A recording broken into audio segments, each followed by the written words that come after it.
Ibnu Ishaq berkata, Halimah pernah berkisah, bahwasanya suatu ketika dia pergi bersama suami dan bayinya yang masih kecil dan masih disusui, bersama rombongan para wanita dari kalangan Bani Sa'ad bin Bakar, yang sama-sama tengah mencari bayi-bayi yang akan disusui.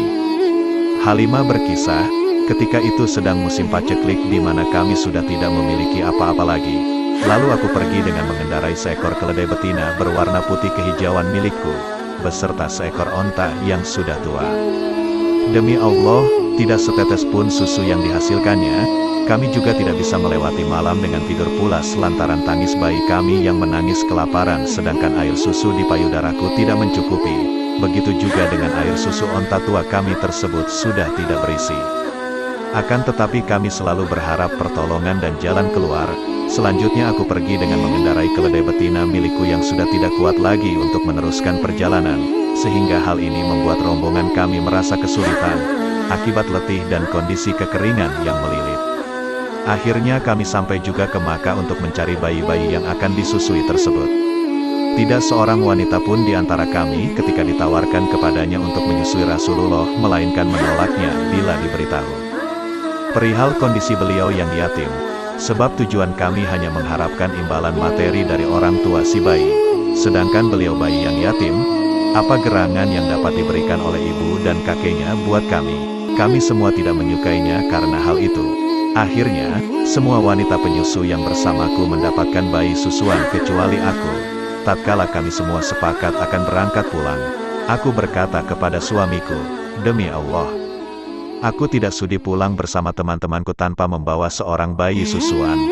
Demi Allah, aku akan pergi ke rumah bayi yatim tersebut dan akan mengambilnya menjadi bayi susuanku."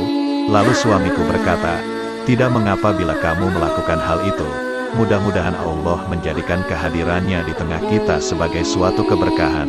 Akhirnya aku pergi kepada beliau dan membawanya. Halimah melanjutkan, "Setelah itu, aku kembali dengan membawanya menuju tungganganku. Ketika dia kubaringkan di pangkuanku, kedua susuku seakan menyongsongnya untuk disusukan seberapa dia suka. Dia pun menyusu hingga kenyang. Dilanjutkan kemudian oleh saudara sesusuannya hingga kenyang pula. Kemudian keduanya tertidur dengan lelap, padahal sebelumnya kami tak bisa memicingkan mata untuk tidur karena tangis bayi kami tersebut. Suamiku memeriksa onta tua milik kami dan ternyata susunya sudah berisi. Lalu dia memerahnya untuk diminum. Lalu dia meminum dan aku juga ikut minum hingga perut kami kenyang. Dan malam itu adalah malam tidur terindah yang pernah kami rasakan, di mana kami tidur dengan lelap. Pada pagi harinya, suamiku berkata kepadaku, "Demi Allah, tahukah kamu wahai Halimah, kamu telah mengambil manusia yang diberkahi?" Aku menimpali, "Demi Allah, aku berharap demikian." Kemudian kami pergi lagi. Aku menunggangi keledai betinaku dan membawa serta beliau Muhammad kecil di atasnya. Demi Allah, keledai betinaku tersebut sanggup menempuh perjalanan yang tidak sanggup dilakukan oleh onta-onta merah mereka, sehingga teman-teman wanitaku dengan penuh keheranan berkata kepadaku, "Wahai putri Abu Zuhaib, ada apa denganmu? Kasihanilah kami. Bukankah keledai ini yang dulu engkau tunggangi ketika pergi?" Aku menjawab, "Demi Allah, inilah keledai yang dulu itu." Mereka berkata, "Demi Allah, pasti ada sesuatu pada keledai ini." Kemudian sampailah kami di tempat tinggal kami di perkampungan kabilah Bani Sa'ad. Sepanjang pengetahuanku tidak ada bumi Allah yang lebih tandus darinya. Sejak kami pulang dengan membawa Muhammad, kambingku tampak dalam keadaan kenyang dan air susunya banyak sehingga kami dapat memerahnya dan meminumnya.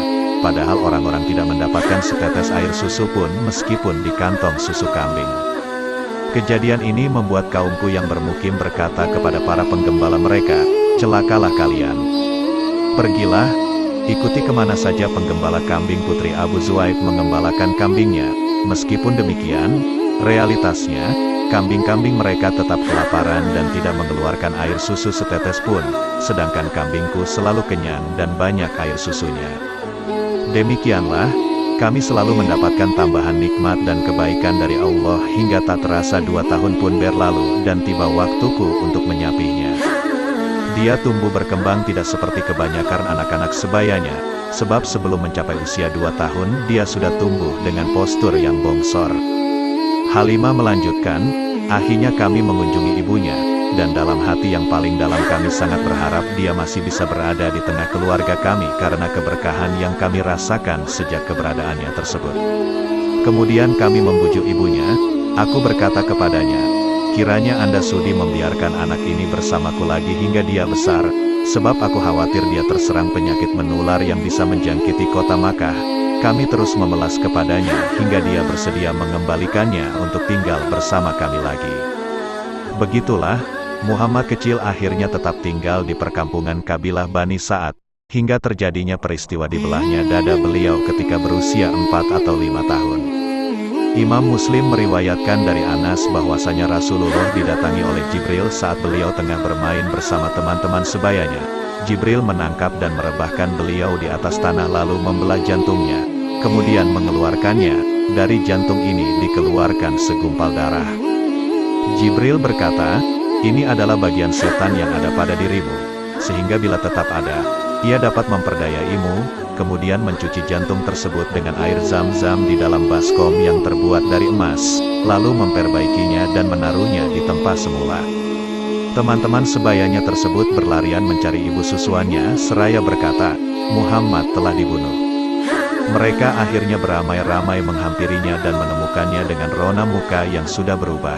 Anas, periwayat hadits, berkata, sungguh aku telah melihat bekas jahitan itu di dada beliau Rasulullah Shallallahu Alaihi Wasallam. Setelah peristiwa tersebut, Halimah merasa khawatir atas diri beliau sehingga dikembalikan lagi kepada ibundanya. Wallahu alam.